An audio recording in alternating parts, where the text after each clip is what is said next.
ఉన్న ఊరిలో ఉపాధి కరువై కన్నవారిని కట్టుకున్నవారిని కాదని బతుకు తెరువు కోసం మెతుకు వేటలో గల్ఫ్ బాటపట్టిన వారి జీవితాలు ఎడారిలో ఎండమావులుగా మారుతున్నాయి. కుటుంబాన్ని పోషిద్దామని కష్టపడి పనిచేద్దామని గల్ఫ్ వెళ్లి కనుమరుగవుతున్న మరెందరో తమ కుటుంబ దిక్కు ఎప్పుడొస్తాడో అని ఎదురుచూస్తూ కాలం గడుపుతున్న నెల్లూరు కుటుంబాల దీనగాథలపై హెచ్ఎంటీవీ ప్రత్యేక కథనం.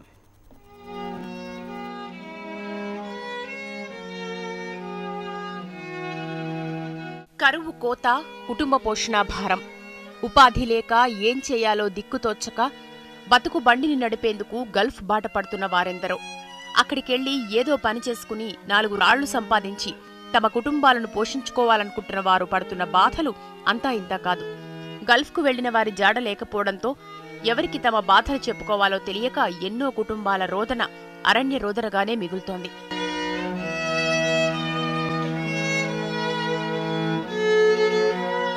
నెల్లూరు జిల్లా నుంచి వేలాది మంది సౌదీ, కువైట్, దుబాయ్ దేశాలకు కూలి పనులకు వెళ్తున్నారు. మేస్త్రీలు, కూలీలుగా, డ్రైవర్లు ఇళ్లలో పనిచేసేందుకు వెళ్తున్నారు. కుటుంబ సభ్యులకు అందమైన జీవితాన్నివ్వొచ్చని ఊహించుకుంటూ ఏజెంట్ల మాట నమ్మి గల్ఫ్ విమానమెక్కిన అనంతసాగర్కి చెందిన ఆదిలక్ష్మమ్మ అష్టకష్టాలు పడుతుంది. 30 మంది ఉన్న ఇంట్లో పనికి చేర్పించి ఏజెంట్ చేతులు దులుపుకున్నారని కుటుంబ సభ్యులు ఆవేదన చెందుతున్నారు. అక్కడి వారు తమ తల్లిని శారీరకంగా, మానసికంగా వేధిస్తున్నారని చెప్పుకుని బోరున విలపిస్తున్నారు. ఇలా ఆదిలక్ష్మి ఒక్కతే కాదు, ఎంతో మంది అమాయకులు షేక్లు పెడుతున్న చిత్రహింసలను భరించలేక తిరుగుముఖం పడుతున్నారు.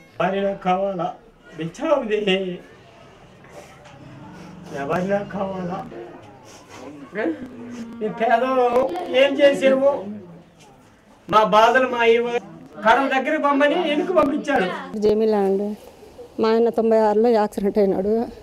మా పరిస్థితి బాగలేక నేను సౌదీకి వెళ్ళాలని ఉన్నాను. మా ఏరియాకు ఒక రఫీ అతను వస్తూ ఉన్నాడు.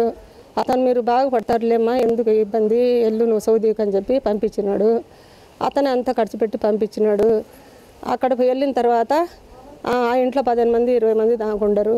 అతను తీసుకుని వెళ్ళి నువ్వు పనికి కదా వచ్చింది, నువ్వు పని సరిగ్గా చేయడం లేదంటేనని రూమ్లో నన్ను వేసి బెల్ట్ తీసుకొని కొట్టి, వైర్లు తీసుకొని కొట్టి, కళ్ళల్లో సిగరెట్ల లైట్ తీసుకొని కాల్చని పోయి అట్లా చేసి వదిలేసి 4 రోజులు నీకు టైం ఇస్తున్నాను, ఇండియా డబ్బులు 3 లక్షలకు తెప్పించి కట్టి నాకు ఎల్లు నువ్వు టికెట్ పెట్టుకొని అని చెప్పినాడు.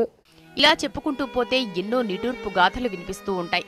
ఇప్పటికైనా ప్రభుత్వం స్పందించి తమను ఆదుకోవాలని బాధిత కుటుంబాలు విజ్ఞప్తి చేస్తున్నాయి.